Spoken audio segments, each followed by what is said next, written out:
Wis, udah persiapan PSBB nih supaya aman.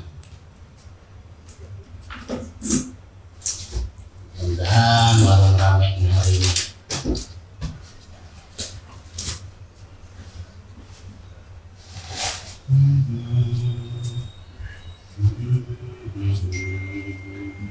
Assalamualaikum. Waalaikumsalam. Alhamdulillah. Sehat nih? Kemajuan nih, alhamdulillah. Udah pakai ini, udah kayak restoran besar. Nah, ini bener nih, persiapan PSBB harus ada hand sanitizer, ya kan? Iya, memang kami persiapkan. Nih, saya jadi bintang film, pantas nggak nih kira-kira nih? Waduh, pantas banget itu, mantap. Jadi apa dulu? Jadi film horor. Wah. Assalamualaikum. Waalaikumsalam. Masa saya pantasnya jadi film horor?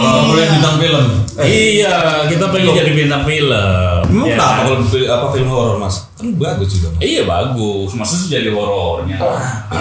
Jadi suster ngesot, jadi ngesot. Kayaknya. Nah, sekarang mau ngopi apa nih, Pak? Oh ya, langsung kopi deh. Kopi. Apa? Kopi pahit. Kopi biasa. Oh, Kopi siap. kaspon kalau saya. Sekarang Mau masuk laptop ya? Iya, Masuk sudah, laptop. Pak. Wah, Udah asu. canggih sekarang, Pak. Jadi jadi bintang film atau apapun tetap harus ngerintis dari bawah. Untuk besar pun Kan tetap sudah dari tangga bawah, belakang apa naik setingkat demi setingkat besar juga. Tapi Ki, memangnya siap jadi bintang film. Ya siap nggak siap lah, siap nggak siap. Siapnya bukan secara aktingnya aja, tampangnya Ki. Oh gitu ya, minus ya. Ya siapa tahu ada yang inilah. Ya mudah-mudahan ya Ki ya. Ada mudah-mudahan. Kan kita apa namanya usaha. Bisa Ya, diajar. kan film kan karakter harus macam-macam kan. Ada yang begini, ada yang begini, ada yang begini. Film Amerika aja dalam satu bus kayak film Speed misalnya itu, di situ ada negronya, ada Cinanya, ada Koreanya, ada orang Melayunya. Siap. Makasih. Iya. Saya juga kan. Iya. Itu jadi mungkin model kayak saya juga kan diperluin juga. Gitu. Ya pasti lah. Yang terpenting kita siap, bukan hanya memahami tentang filmnya itu sendiri, tetapi ilmu aktingnya juga harus kita pelajari. Dan pergaulannya, Mas. Dan pergaulannya. Tapi pasti ada cerita lucu nih. Oh iya. Ya kalau misalnya kisah-kisah apa orang-orang pertama ngawali film pasti ada cerita-cerita seru. Makasih. Ya, semanis saya. Mengakui diri sendiri. Pasti ada cerita-cerita seru kayak saya pernah dengar itu Bang Roy Martin. Halo Bang. Saya pernah dengar ceritanya, baca di sebuah media. Jadi awal-awal merintis karir, baru menjadi bintang film, belum disebut bintang lah, baru merintis karir. Jadi ceritanya dia pakai kostum, syuting, terus begitu pulang, sutradara pesan besok kostumnya continuity ya. Wah begitu nyampe rumah dia nyari ke toko baju merek continuity. Begitu ini lapor lah ke sutradaranya seterusnya. Pak sutradara, saya udah nyari ke tempat toko tuh nggak nemu tuh baju merek continuity. Terus jadi adanya ini continuity itu artinya yang kemarin. Berarti bisa kayak merek baju nih. Baju. Ini true story nih. Ini true story. Assalamualaikum. Waalaikumsalam. Bang. Ya. Wah, apa aja nih di mana? Ada. Ini warung makin ramai. Makin ramai. Nih Bang, ini warung lagi ngetop nih. Warung Kopi apa nih pesanannya? Kopi deh, 2 deh. Manis, Sekarang baik. kopi tubruk. Oh, kopi tubruk ya. Ya. Bentar. Sip deh. Sambil nunggu, iya. Pas yang punya. Duduk sini Bang. Wah, kayaknya kenal nih. Ini mah. Oh, kasus. Haki-haki ada di mana? Wah, longsor ada di mana? Mana aja nih? Ini wartawan film semua nih. Waduh, top ini. Wah. Jauh-jauh. Kebetulan kita lagi pengen jadi bintang film, ada wartawan film. Wah. Ya kan, siapa tahu bisa mengarahkan. Ya kan. Emang udah sampai di mana pembicaraan? Iya, kita pengen lah udah belajar ini acting, paling tidak acting depan kaca kan. Gitu. Wartawan juga boleh jadi bintang film ya? Oh, boleh dong. Siapapun boleh. dong. Minimal aktingnya di depan Mas Toto. Wah, Nggak bisa diutangin kopi. ini gembongnya wartawan film. Saya dengar-dengar dia itu juga mau bikin festival tuh. Wah, film horor nggak ada yang ini, nggak ada yang perhatiin. Padahal produksinya setahun 150 judul. Ini jenius nih. Coba itu Mas Gigi. Tidak ada perhatian. Sebenarnya sih bukan ada perhatian. Iya. Tapi memang sebelum masa pandemik sekarang ya, kondisi layar bioskopnya kan juga memang tidak banyak. Iya, terbatas ya. Tidak sampai 2000 layar total dari mulai eksibitor, disebutnya eksibitor, penyelenggara bioskop. Biasanya kita menyebutnya eksibitor dari mulai SSI dan yang lain-lainnya. Total itu kurang lebih sekitar 2000 lah. Oke. Produksi mah. Ya itu ya apa ya, kalau saya ngeliatnya kan penonton kita itu kan karakter. Kadang ada keunikan. Ketika film bagus, sang kreator, sutradara, produser, sinias dan segala macamnya membuat susah payah, kok malah yang nonton sepi, Ya. ya kan? Ya kan? Tapi ketika film yang biasa-biasa aja atau yang dibilang ini mah film kelas 3 nih, ya kan? Yang nonton bisa ngebludak. Rame banget gitu. Nah, itu teman saya dulu pernah nyebut bikin film boleh murah budgetnya, tapi hasil jangan juga ikut murahan dong. Iya, benar. Itu cuannya berarti tinggi tuh. Modal kecil untuk gede kan? Ya, tapi memang kualitas tidak sebanding dengan tidak selalu sebanding dengan modal. Tidak linear. Tidak linear. Tidak akan selalu setara sejalan, ya kan? Karena kalau bicara soal budget, kadang-kadang produser ada satu saya coba ngutip ketika seorang produser ditanya budget berapa, padahal kita udah lihat gambar nih, lah ini bikin paling cuma sekian. Tapi sekiannya berapa disebutin dong biar kita punya gambaran. 1 miliar, 2 miliar? Iya, kurang lebih 1 miliar atau 2 miliar. Kita menduganya ya. Ini film paling habisnya dari mulai bayar habis sampai dengan terakhir mereka post production ya dan promosi ya. Sampai mungkin ada proses-proses tambal seperti visual effect CGI, computer generated imagery itu ya kan. Habislah total sekitar 3 miliar kan. Paling segini ya kan. Ditanya ada wartawan ngomong sana, ini budgetnya berapa Pak? Oh, ini budgetnya sekitar 10M. Ya bagi saya bukan sesuatu yang harus kita terima sebagai sesuatu yang ngeledek gitu. Kita tahu ini gambar nih hanya menghasilkan mengeluarkan uang sekian gitu. Tapi yang namanya seorang produser kan harus tampak cerdas di depan media. Ya kan? Jadi ya bagi saya sah-sah aja, urusan nanti kita gambling. Dia bilang 10M tuh bisa baliknya tuh duit dia. Nah, itu urusan pasar. Nggak ada yang bisa menganalisa itu. Ya kan, nggak ada yang bisa ini penontonnya paling cuma sekian. Kalau uniknya kan Mbak sama Bongsor di Indonesia itu kan kita nggak menggunakan hitung-hitungan seperti di luar negeri atau mungkin seperti mau saja jauh-jauh ke Hollywood, paling dekat Malaysia lah. Mereka menghitung dengan angka penjualan tiket, bukan angka banyaknya penonton yang datang ke bioskop. Itu beda ya? Beda. Banyaknya penonton dengan jual tiket. Jual tiket itu sangat beda gitu. Makanya kalau kita basically kita ngambil data dari Internet Movie Database IMDb gitu loh. Ketika film ini sudah dirilis 2-3 hari, maka keluarlah budget produksi mereka. Nggak tahu itu, pokoknya angkanya itu tahu bener atau enggak kan produser yang tahu. Yang mengeluarkan siapa? Ya biasanya itu produser. Angka-angka itu semuanya produser. Nah hasil penghasilan dari penjualan tiket itu yang mengeluarkan itu dari pihak eksibitor, mungkin setelah dipotong pajak apa segala macam keluarlah. Seperti itu. Ada yang menarik. Hanya mau tadi katanya film mahal belum tentu lah. Lalu apa patokan sebuah film yang akan yang penontonnya jadi ramai, lebih ramai dari yang biasanya misalnya? Apa patokan? Ada nggak kriteria? Ini dari orang yang seperti dia kalau diambil dari sebuah kriteria sih, saya sih memang belum pernah menemukan ada rumusan atau formula seperti itu. Tapi ada sebuah film di saya coba congkel Hollywood lah ya, yang basically diambil dari novel yang memang bestseller. Tapi saya juga mau kupas parameter novel bestseller seperti apa, saya nggak mau ke situ gitu. Tapi si penulis bahkan sampai dengan dia punya idealisme yang bagus. Artinya film ini jangan keluar dari atau nggak inline dengan novelnya. Gitu. You mau pakai sutradara siapa aja, mau pakai bintang siapa aja terserah. Gitu. Ya kan, saya nggak punya kepentingan seperti itu. Kalau saya bilang novel itu semuanya drama dan kebanyakan sejak dirilis awal-awal 2000-an beberapa novel itu selalu yang nonton tuh anak-anak muda dan selalu laku dengan budget produksi kalau di US itu ya mungkin sekitar boleh dibilang itu film independen karena budgetnya jauh di bawah 100 juta atau mungkin di bawah 50 juta rata-rata film drama berbasis novel-novel ringan ya kan. Tapi bisa mendatangkan angka box office itu bisa 2 sampai dengan 3 kali sampai dengan 4 kali kelipatan biaya produksinya. Padahal kalau kita bilang ini film titisan, film cengeng gitu. Tapi ya mau diapakan gitu loh. Publik di sana suka dan kebetulan pembaca novel di sini yang juga nggak terlalu banyak juga suka, apalagi sama bintangnya yang kalau cewek pasti suka bintangnya pemeran aktornya yang tampan dan kelihatan smart.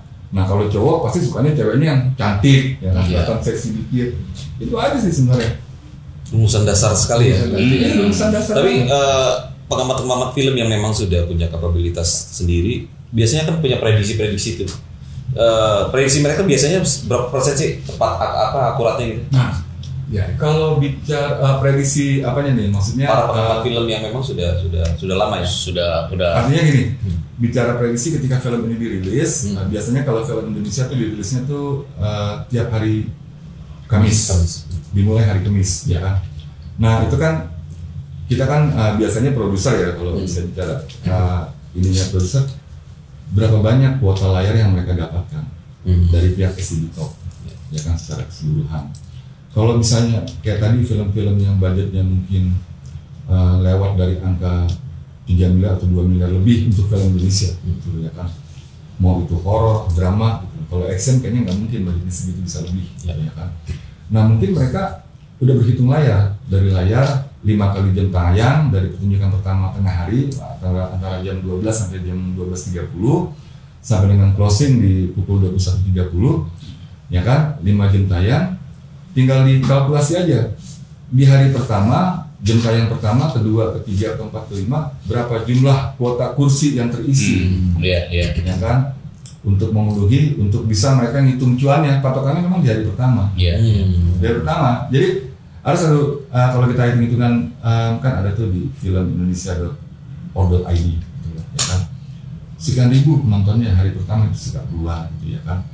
Nah kalau kita film ini budgetnya 5 miliar drama film bagus. Kenapa di hari pertama dengan kuota layar sebegitu banyak katakan sampai 200 layar mereka disediakan gitu hanya ngontongin sekitar 10.000 sampai 15.000 penonton gitu loh.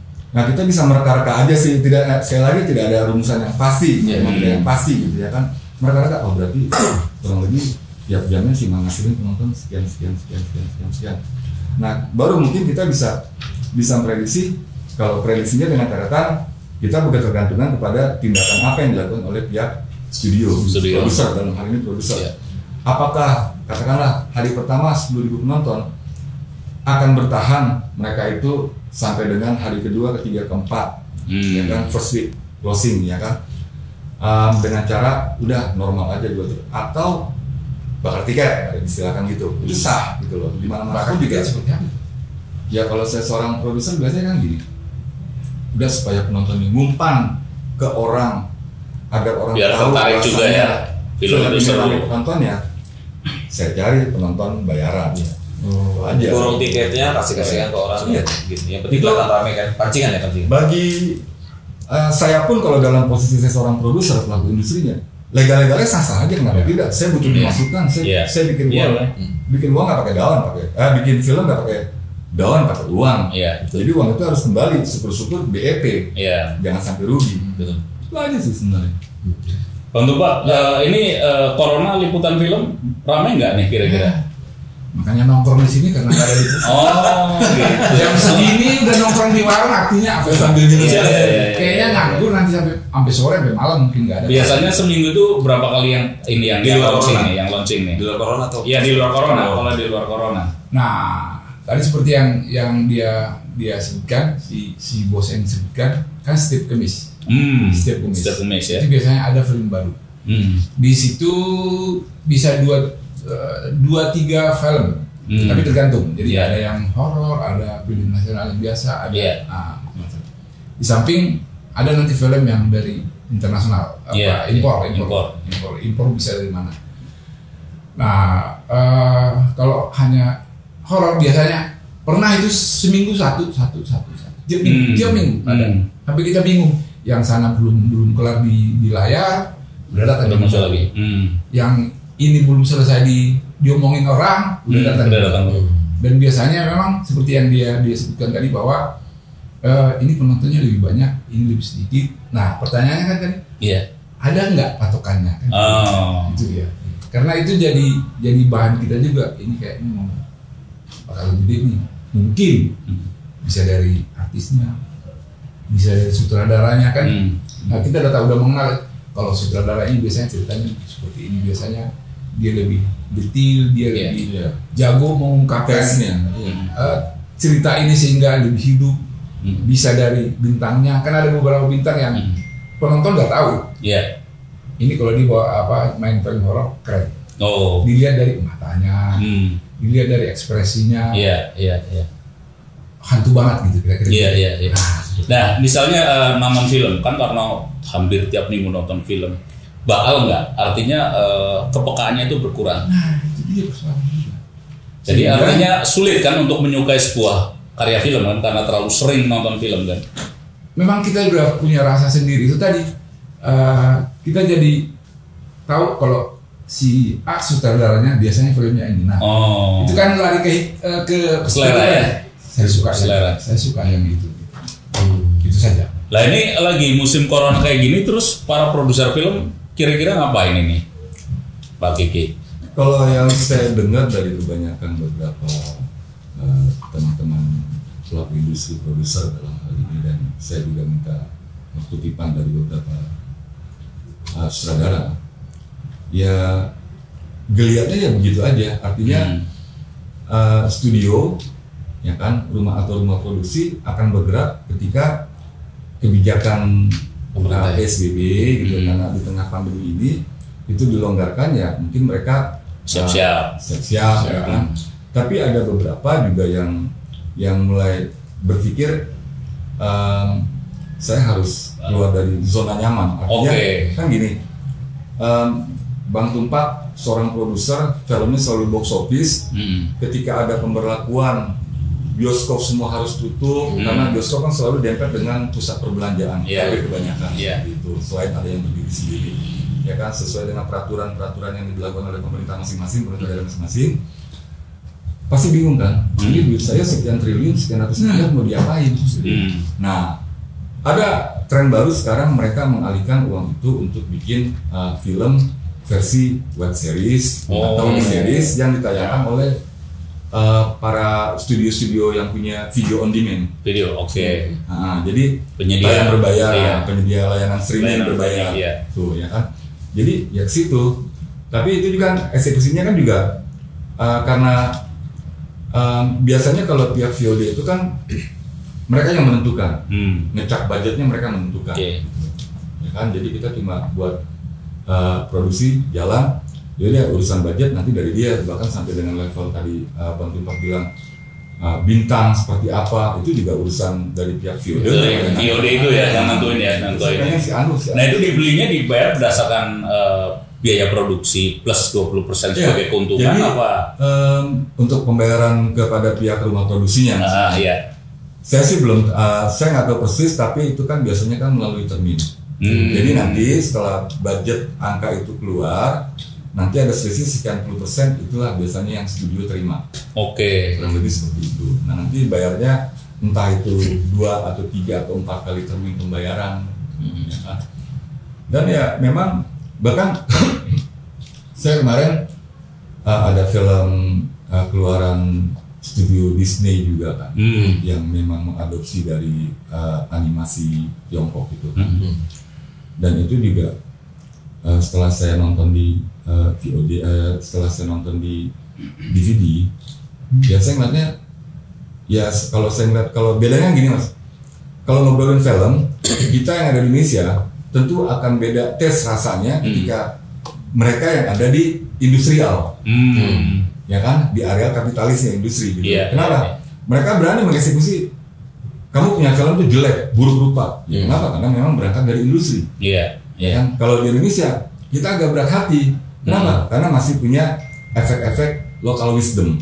Ya kan, jadi karyanya masih kita anggap itu sebuah karya seni. Karya seni, ya. Jangan kamu bilang jelek dong. Bukan sebagai komoditas ekonomi aja ya.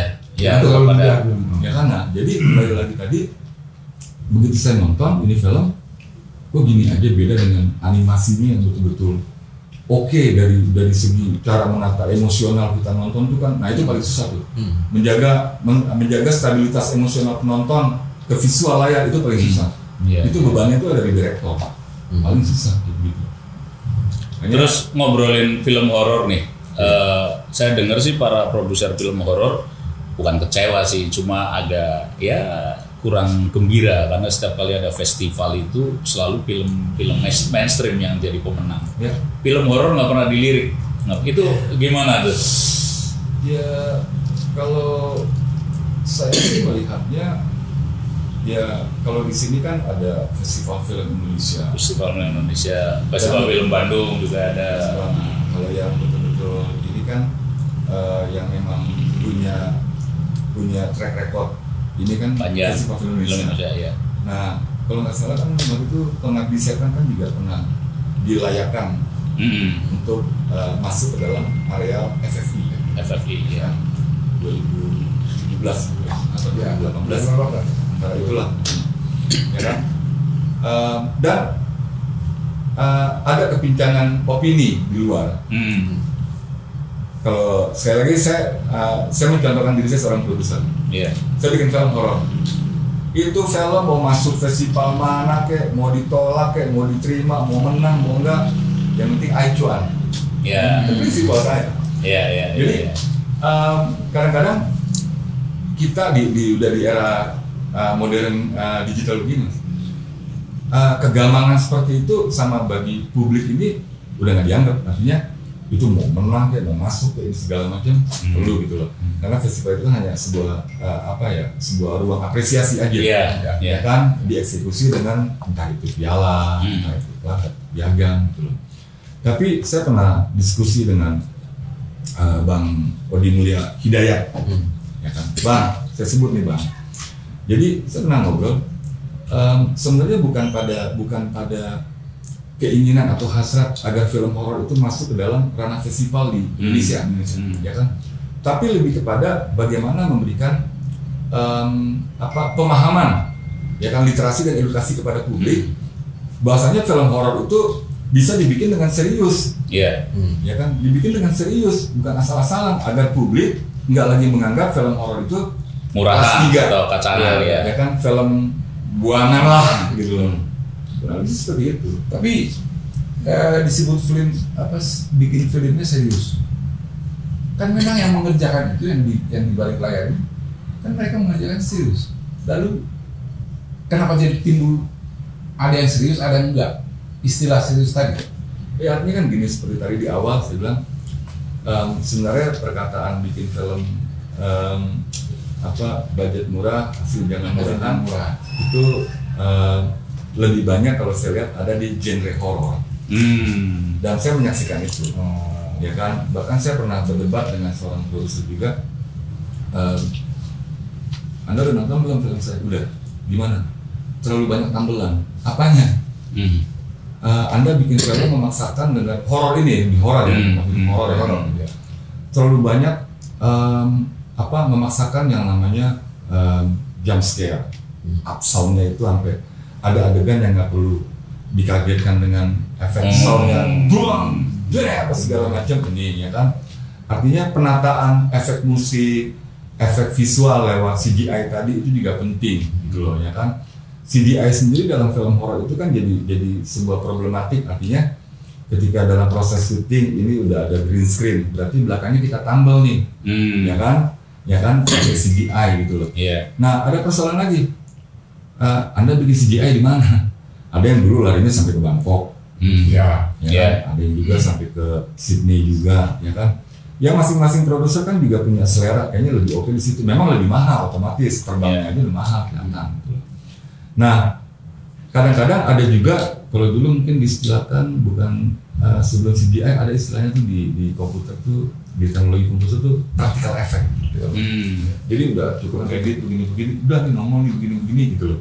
Bahkan ada juga bahasa lah penonton nggak tahu gitu. Ya lambat laun kan mereka akhirnya sebenarnya bukan persoalan penonton tahu apa enggak, gampangkan gitu. Bagi penonton tuh yang penting gini, kalau saya sih punya sesuatu pernyataan sampai dengan sekarang nggak berubah. Film yang punya tugasnya itu sangat berat untuk menghibur penontonnya cuma film horor, nggak ada lagi. Cuma film horor yang sangat menghibur ya, yang sangat menghibur. Tugasnya sangat berat untuk menghibur penonton. Kenapa? Ketika stabilitas emosi itu berhasil dimainkan oleh seorang direktor, ya kan, dengan treatment cerita naskah yang baik lah, yang bagus lah, maka orang yang tadinya super nggak pernah takut, rasa takut itu pun juga bisa terjadi. Ada yang lain dari film ini. Ya kan, dan itu selalu jadi perbincangan gitu kan, gila itu film, waduh itu film begini segala macam. Nah, ketika dia omongin di era sosmed, promosi berjalan gratis, ya kan, di Twitter, di Instagram, Facebook, semua ramai memperbincangkan. Itu sih kalau saya ini kan. Kalau saya mungkin lihat dari kacamata orang awam tentang film horor, bangsa kita nih dekat dengan hal-hal yang gitu kan, mistis, horor, segala macam gitu kan. Nah, ketika film itu tidak berhasil menyajikan hantu yang menyeramkan misalnya gitu ya, atau yang menyeramkan langsung turun ininya, passionnya dia gitu kan, misalnya drop langsung hantunya nggak beneran, walaupun dia tahu di filmnya nggak beneran, tapi istilahnya tidak bisa menggambarkan hantu ekspektasinya dia. Gitu, kayak misalnya ketika menghadirkan kuntilanak, tapi kuntilanaknya kayak boneka gitu, ketahuan banget gitu. Ya begitu juga PR buat sinesnya juga ya. Nah makanya ini saya pernah baca juga bahwa ada seorang sinias atau perusahaan film yang ingin mencoba menghadirkan hantu yang sesungguhnya, jadi kuntilanak yang sesungguhnya. Jadi dihadirkan terus di capture pakai gambar, pakai kamera, sehingga dia nggak perlu merekayasa kuntilanak, tetapi ngambil dari kuntilanak beneran. Nah ya itu kan sebelumnya yang dilakukan oleh stasiun TV kan, dengan acara misalnya kayak pembunuhan dan segala macamnya gitu kan, menghadirkan sosok hantunya beneran gitu. Iya. Nah itu ada kecenderungan film akan kayak gitu. Jadi risetnya itu lebih panjang, sehingga bisa menghadirkan hantu yang sungguhan. Nah tinggal dikasih caption tuh di bawahnya bahwa ini hantu beneran. Ngomong-ngomong itu hantu ada kontraknya nggak sih? Karena kami dengan film itu dia tuh. Kuntilanak aja udah berapa film makanya gitu kan. Dan Indonesia itu terus kapan kita bisa jadi pemain film, pemain film. Bukan hantu ya. Seperti yang disampaikan barusan, Bongsor sampaikan barusan tuh, itu terjadi dalam versi dokumenter The Blair Witch Project tahun 99-98 gitu ya kan. Ketika seorang pendaki gunung, itu mati di hutan, yang ditemukan hanya sebuah video footage yang dulu masih mini DV ya, masih hitam putih gitu ya kan. Dan entah gimana itu dibeli oleh sebuah perusahaan film, dijadikan sebuah film video. Itu kalau nggak salah saya pertama nonton 98. Nah tahun 99 ada studio besar di Hollywood memfilmkan film itu. Ya kan? Hanya saja persoalannya film tentang film ya itu ya. Nah, film tentang film. Dan belum lama pun The Blair Witch Project itu di sejenis, entah bahasanya di remake, reborn, atau formulanya ditiru. Formulanya mungkin saja film-film berbasis cerita dokumenter. Saya ngalamin nonton tuh berapa kali, kalau dalam istilah pembuatan film tuh mungkin dramaturgi kali ya. Dramaturginya tuh nggak sebanding di eksekusinya gitu. Kenapa? Ada ya misalnya film, maksudku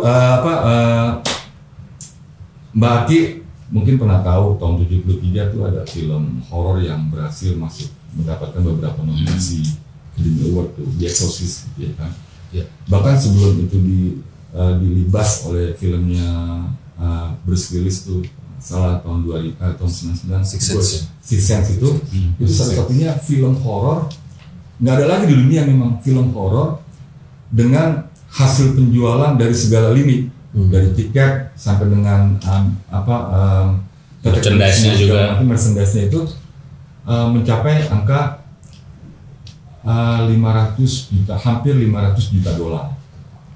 keseluruhan. Setelah itu Sixth Sense menyalip sekitar 600 ya, hampir juta dolar gitu ya kan. Dan itu menjadi sebuah torehan sejarah yang hebat bagi industri film di dunia gitu, horor. Nah, kembali seperti tadi dibilang kan tentang menempelkan sosok atau karakter figur setan gitu ya kan. Apa sih banyak orang mungkin juga belum paham film horor itu kan nggak mesti harus dengan setan. Iya. Ya kan? Kita melihat orang bersiap-siap untuk bunuh diri dari lantai 10 atau lantai 20, kita nunggu di bawah. Kengerian itu hebat, lebih hebat dari kita nonton film horor. Mungkin lebih hebat dari orang itu pernah ditemuin sama sendal bolong atau kuntilanak dalam kehidupan nyata. Ya kan, sesuatu yang horor kan, menyeramkan, mengerikan. Ya kan? Jadi masyarakat kita seperti tadi dibilang mengenai banyaknya produk hantu, ya kan? Ya memang saya pernah ngobrol sama ada pejabat-pejabat di daerah. Gitu pasti ada loh hantu ini namanya ini. Itu belum diangkat layar lebar. Nah, saya simpel bang. Kalau gitu kalau bawa punya duit bikin aja film tentang hantu itu. Memang gitu. Bahkan ada berapa tahun lalu, sekitar 4 tahun lalu, hantu yang menjadi urban legend kalau dibilang urban legend gitu ya kan. Makanya ini orang dibunuh matinya, lalu beredar, arwahnya penasaran gitu, ya kan? Terus dibikinin film, ya kan? Oleh para filmmaker lokal, ya kan? Oleh para filmmaker lokal, ya dengan kondisi budget ya kualitas ya.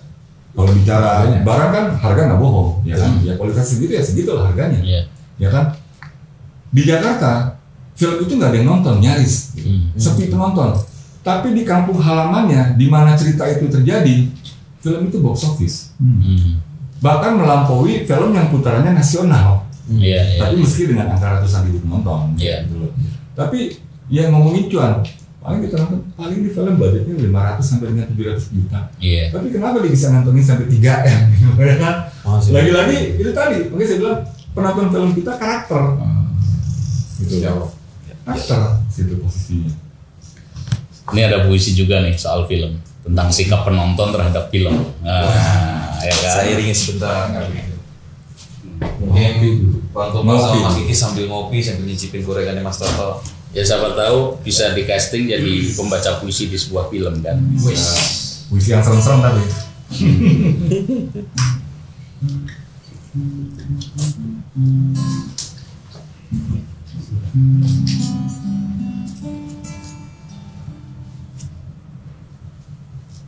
Siap Ki?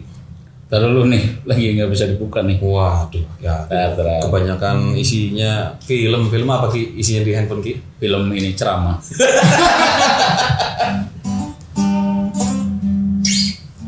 Taruh dulu. Ngomongin hantu terus ininya nggak bisa dibuka. Ini horor nih. Kasus datang nih horor diomongin. Tadi lebih horor. Di belakang itu meski itu horor tuh. Jangan dong. Oke, kalau gitu saya akan bacain puisinya Kirjo Mulyo. Kirjo Mulyo itu salah satu pendiri Sanggar Bambu di Jogja. Dan kebetulan saya suka sekali dengan puisi ini sehingga saya hafal, jadi nggak perlu baca.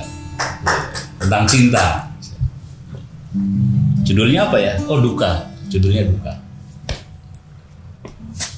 Mudah-mudahan benar judulnya Duka, tapi isi puisinya saya hafal. Duka oleh Kirjo Mulyo.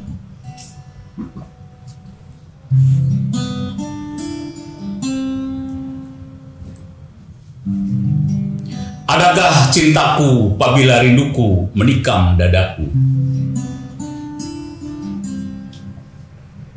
Adakah rinduku apabila mataku bersinar memandangi? Dukaku adalah duka yang nikmat dalam lukamu. Lukamu adalah luka yang gaib di lenganku.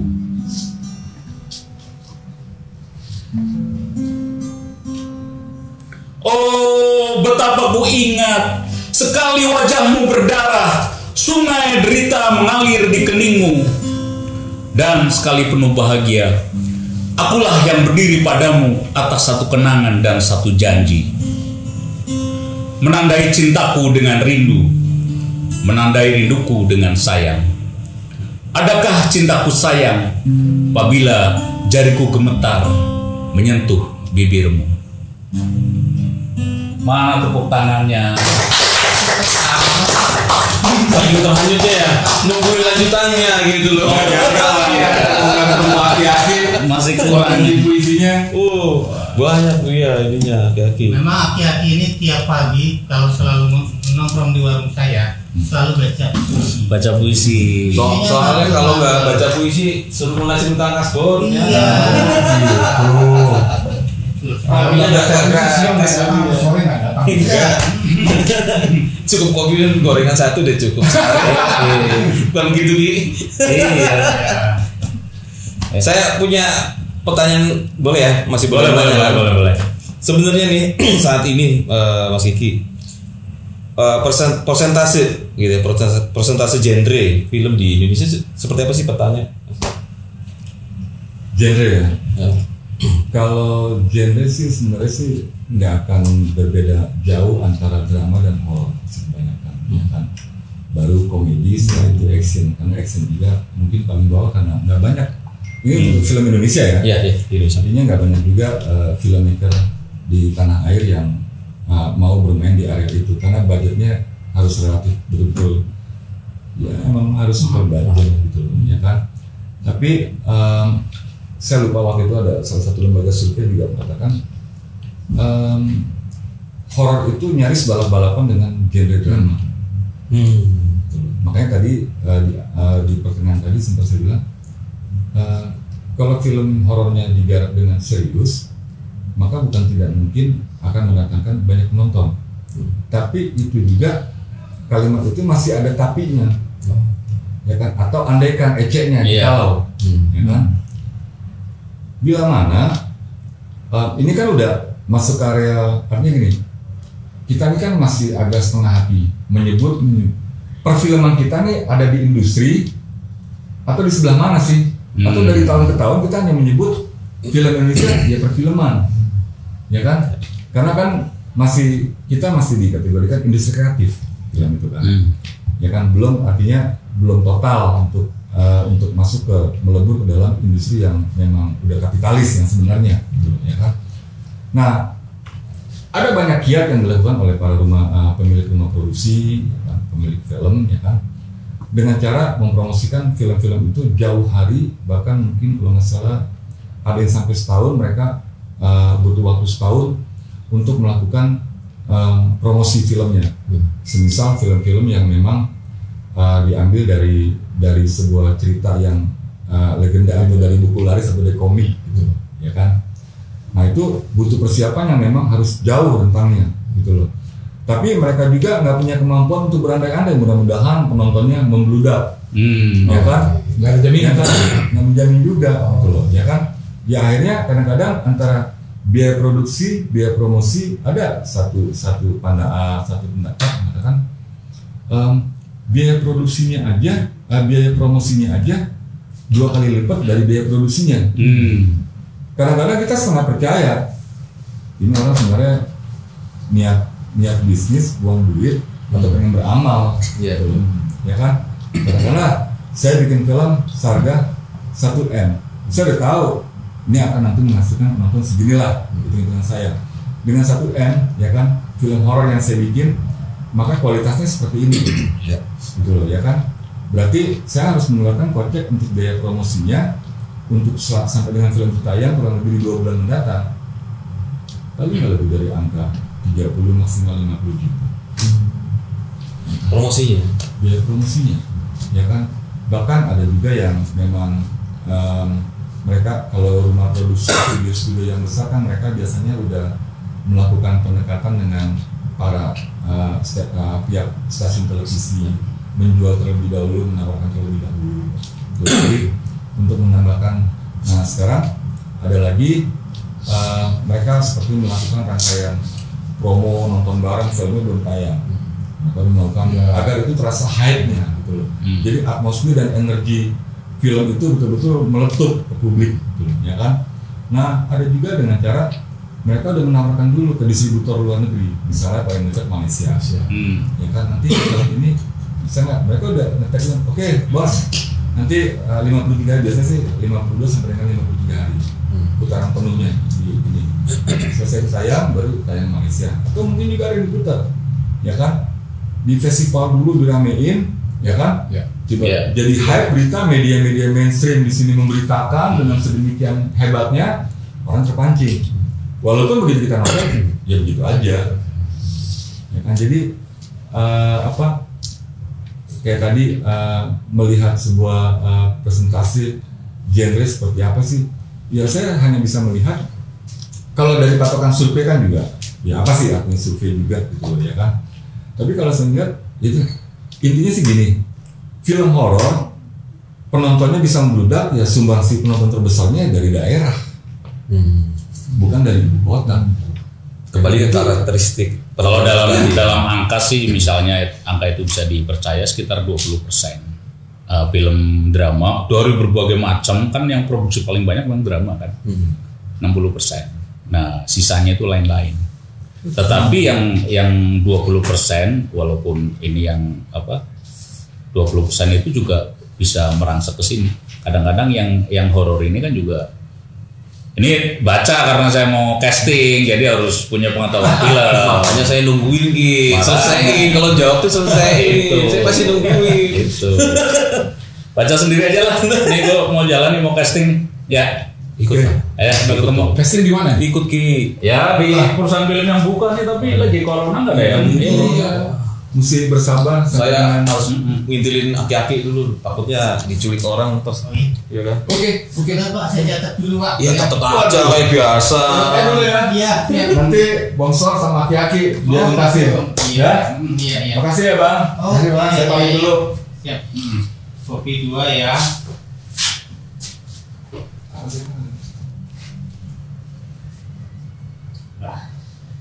Alhamdulillah, biar nggak lupa, saya ingat, saya catat dulu.